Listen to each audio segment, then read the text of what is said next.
there's some stories that we've been following that I want you to have updates on. Um, these stories are both now quite old, but I do just, we have been following them on the channel. I just want to make sure that you guys are aware that we are still following them. The Bessemer union fight went to the NLRB. Bessemer, remember, was the effort to unionize an Amazon warehouse in a city by the same name in Atlanta, in Alabama, I mean, sorry, Bessemer, Alabama. And there was rampant issues there. There were lots of concerns. The union was saying they were going to um, go to bat for the workers there, talking to the NLRB about the possibility of a new election. And we have an update on this story. It is an incredibly positive update. There will be a new election.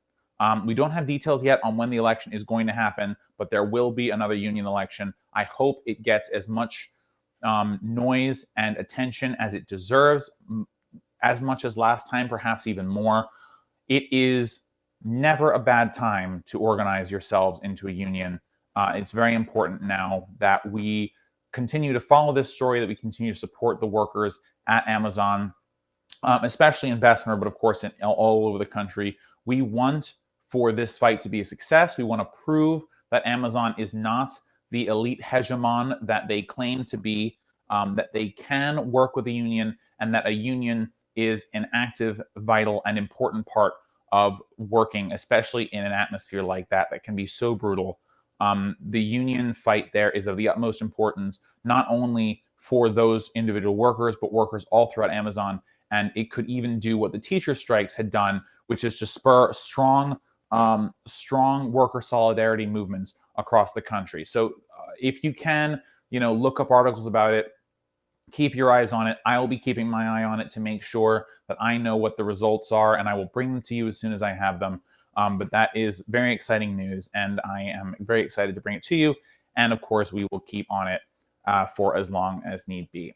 Now, the next piece of updates news is we talked a lot about Prop 22. If you don't remember, that's okay. Prop 22 was a ballot measure in California talking about the inability of rideshare companies to have to classify their drivers as employees. This was meant to be essentially a cash grab by Uber, Lyft, Grubhub, and DoorDash and similar companies who were going to use their power to make sure that they could not have to pay benefits for these workers.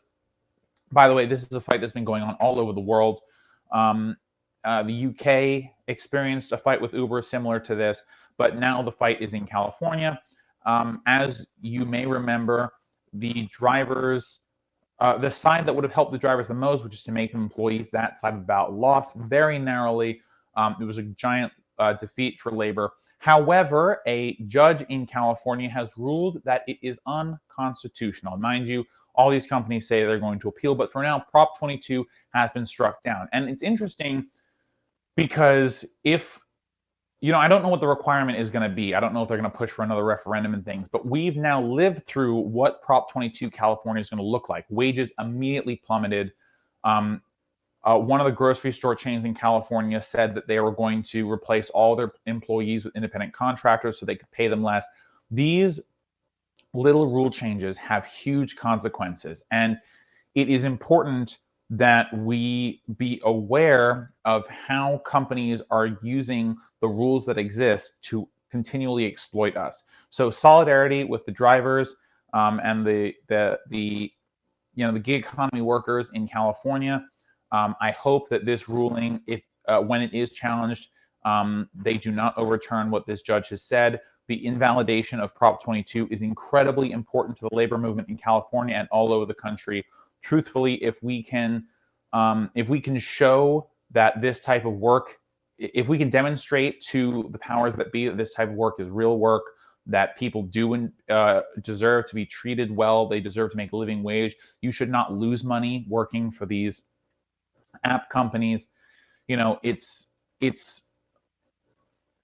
the prospect, just like with the Alabama union fight, has the opportunity to allow labor to be more militant, to be more resurgent. It will open the door to a labor that is able to push these types of benefits on companies, and they will not be able to use their massive lobbying power in order to prevent it. So I'm looking forward to bringing you more positive news. I really hope that these stories continue to stay positive. As we know, in the United States, there's lots of pressure on governments to do what corporations want them to do. There's lots of pressure on judges to do what corporations want them to do. And I'm just very excited that these two pieces of news have gone well. And I look forward to bringing you more good news in the future. So here's to that.